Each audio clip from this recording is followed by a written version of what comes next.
Đời ga xa ai làm răng lá vàng, trong chừng thầm bên màu oanh cười lan về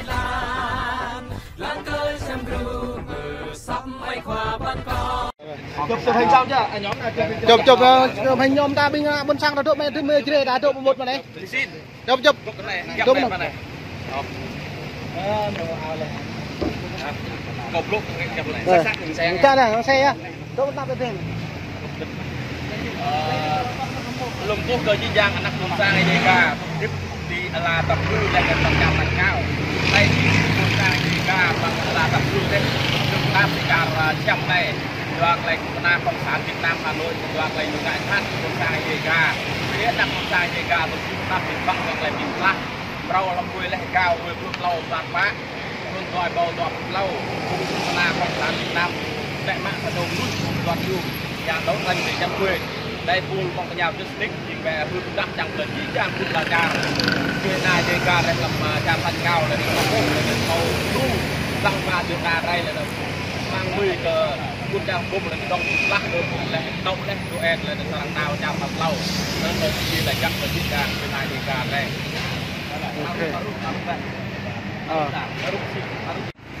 đối với những hành động của là rất là nguy hiểm và đây là một trong những hồi chuông báo động an toàn dành cho người Việt ở Thái Lan. Chắc chắn là nó sẽ bắt bớ nếu chúng ta không lên án tiếp diễn và những nạn nhân tiếp theo là ai sẽ là bất cứ cộng đồng sẽ là cộng đồng ở nào Việt Nam Thái Lan kêu gọi sự lên án nhằm một cái trận vậy cùng nhau chính giới các quốc gia lần sau hãy tiếp tục bảo vệ người tị nạn ở Thái Lan và cùng lên án hành động bắt cóc vi phạm luật pháp quốc tế đến từ chính Việt Nam. Một người không, cho dù là họ có lên án lên tiếng một chế độ thì họ không nên được đối xử là bắt cóc vi phạm luật pháp quốc tế, mà phải được giải quyết bằng các điều luật, các công ước quốc tế và những quy định quyền. Lúc này lên lệnh em lưu cái này. Hiếm ba lại đây buồn cái này. Hồi nay chính nạc tuần sang đây cả đây một là tập ngư thế đồng trực năm cả Thái Lan này chính liền hưng ra. Chẳng phải cút là char nhiều khâu là những bầu lại chả kê tuần sang đây cả đây đồng trực năm này cho ta phải huyết rap. Rồi bóc ông lại huyết rượt cho ta cũng na cộng sản Việt Nam Hà Nội chúng tôi lại chỉ xong một na chat mà không cùng hút ai đi là căn như anh mất cái nhận của char không nên cái tìm luôn. Thế nên như chẳng ngại cái này uống qua cái làm mà đang nhiều lại mạng đây trầm đi sau này chừng này đắt này chẳng cái chi chẳng cộng đồng quốc tế như úp cộng này chẳng gọi này ngại cho ta phải mất lại cao lại tìm luôn. Cho nên câu đi là chắc không nhạc bạn đề ga. Ok, ni luôn.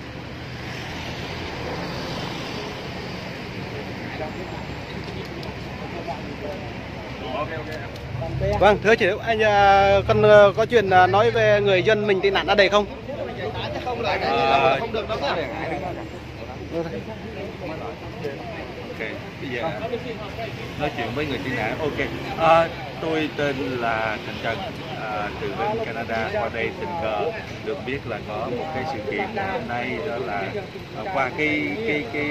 diễn biến mà nhà cầu Việt Nam bắt cóc tại Thái Bình Dương, người tị nạn đã được quy chế cao ủy tị nạn Hàn Quốc cấp cho quy chế tị nạn và anh đang sinh sống tại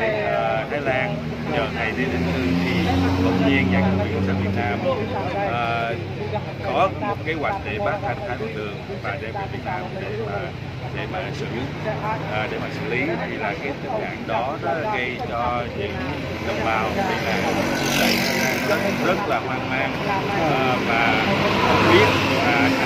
tại Việt Nam trong tương lai sắp tới cũng sẽ có những cái chiêu trò giống như vậy đối với những người tị nạn cộng sản, và khiến cho cái sự việc mà đồng bào có mặt tại đây trước cái trụ sở của cao ủy tị nạn Hàn Quốc để mà lên tiếng yêu thỉnh nguyện với lại cao ủy tị nạn Liên Hợp Quốc làm sao có một cái phương án thích đáng hơn để bảo vệ cho những người tị nạn hiện đang sinh sống tại đây. Đó là cái mục đích chánh, và cũng như là trong thỉnh nguyện thư của đồng bào tị nạn tại đây cũng cũng yêu cầu cũng xin với lại các quý tị nạn Liên Hợp Quốc yêu cầu Nhà Người Cộng sản Việt Nam phải làm sao điều tra cho thật kỹ về cái vấn đề bắt cóc của ông Thái Văn Đường, đó là cái sự an nguy, nó nói lên cái sự an nguy của đồng bào tị nạn ở đây. Thì ở đây chúng tôi thấy ngoài những cái người Việt tị nạn từ Việt Nam, người Kinh, còn có những cái người Việt tị nạn từ các sắc dân thiểu số của Việt Nam qua đây để mà xin tị nạn, và họ cũng có mặt tại hiện trường ở đây để lên tiếng cùng với Cao ủy tị nạn Liên Hợp Quốc làm sao có một cái chế độ hay là một cái phương án gì để mà bảo vệ cho họ, vì cái thời gian họ phải chờ được có thể là sẽ khá lâu. Do đó đây là những cái con mồi rất ngon của Đảng Cộng sản Việt Nam để mà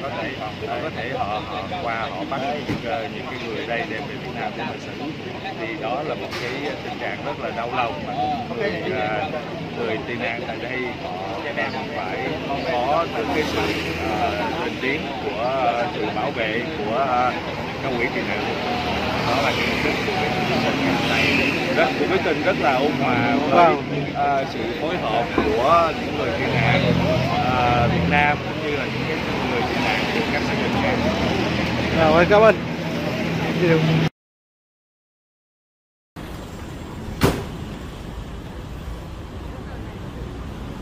Em mới đây văn phòng UN này vợ, mới đây ta gọi là rằng nhẹ sạt, và cái nọ buồn sang ta lên tổ tập này chặt Thái Lan này, chẳng ta đây mà mặc quạt hàng cái này đập năng chẳng chẹt kia vì lằng lại không mày tổ như thế này, nên mà này đều quay em chặt được cái nọ buồn sang này.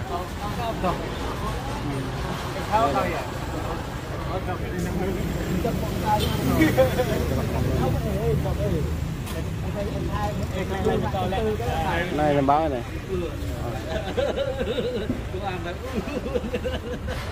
Tất cả các anh chị em, kể cả từ Việt, người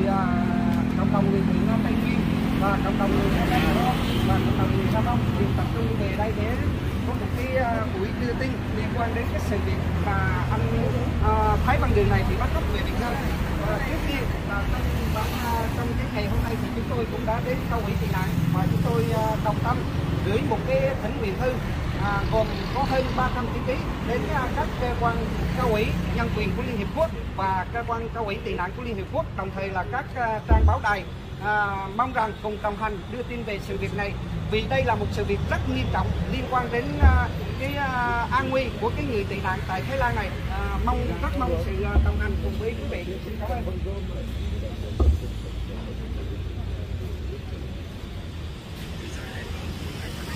Em và đâm na buồn sang ta to vật yuan vật mong vật jirai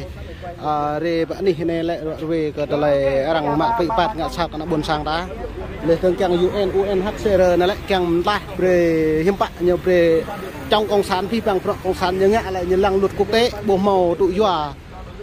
sam ta cái ô bên nạp tới nhủ dưaนั้นlại này mình thư hàng lại mình ta phi bằng bình pol nuôi độ tị nạn thị Thái Lan màu chăng màu cái lại làm lạ cho tôi lại loại về lại pi bằng thế cái này nó nhiều đấy làm chập pol mình độ này giống vậy khác nữa đến đây để mà cầu cứu cho Liên Quốc, bởi vì do vừa rồi thì có cái sự Cộng sản Việt Nam đã bắt cóc Thái Văn Đường và cũng như là cái người Việt Nam trong cộng đồng tị nạn họ rất lo sợ, bởi vì cái việc Cộng sản Việt Nam họ đã bắt một người tị nạn, có thể là những cái người khác, là những cái người tầm ngắm của Cộng sản Việt Nam, và dẫn đến cái việc mà họ bắt cóc như vậy thì nó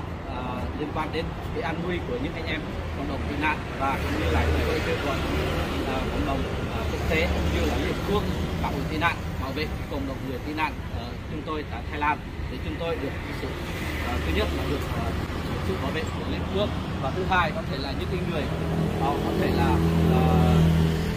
nguy hiểm, có thể là Liên Hợp Quốc sắp xếp được có thể sang nước thứ ba để họ được an toàn, bởi vì chúng tôi ở đây là chưa có cái sự an toàn và đang có sự nguy hiểm. Riêng những cái người nhà đấu tranh, nhà hoạt động họ đang gặp nguy hiểm, như là cái vụ việc xảy ra vừa rồi vào cái ngày 13 tháng 4 với anh Thái Văn Đường và được bị Cộng sản Việt Nam bắt cóc. Anh có được đâu, có được đâu. vâng, Minh Anh là một người tị nạn cùng với gia đình đang sống tại tị nạn tại Thái Lan. Thì qua cái sự việc mà bắt cóc ông Thái Văn Đường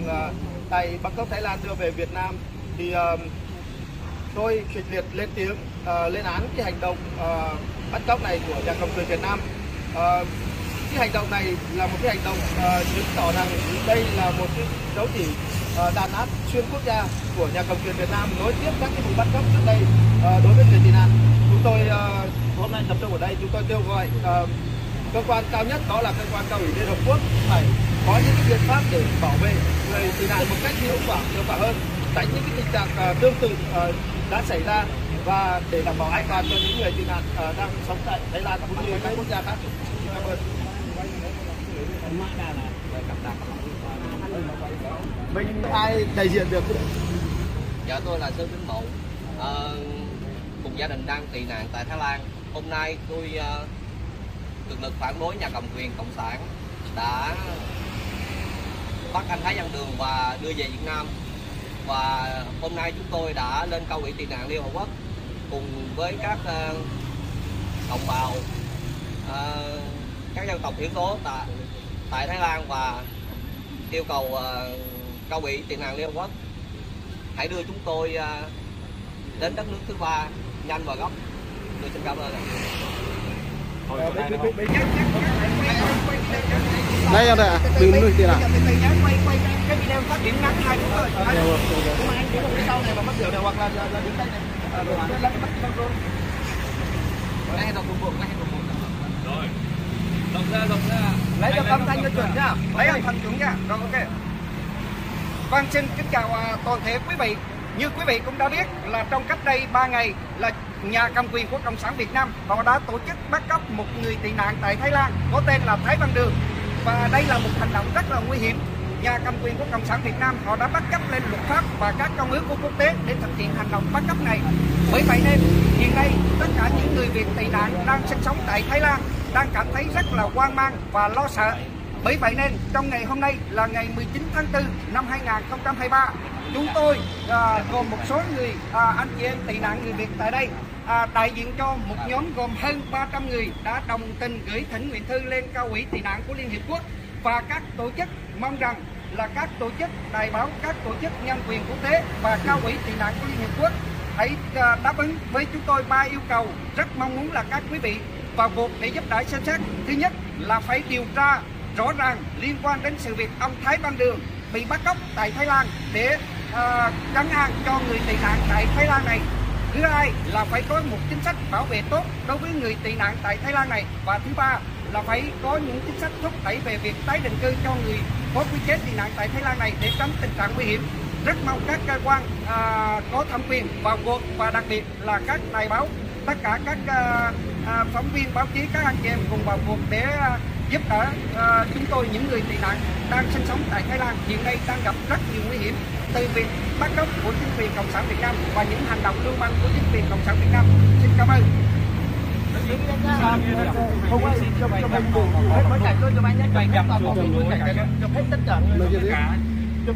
Senang jing vẽ rồi này mày ria thì UNHCR này cái doa mừng lấy sẽ si nút na John Clean mạ phùng ngân trai thì là char Việt Nam đi và Việt Nam đi sân jing mày ria tại này màu lu na sân màu John màu na là trang đi ca màu phùng hay grom lên vắt phùng mong ria sẽ si câu cờ bút la char gum sẽ si ru trong gang mày char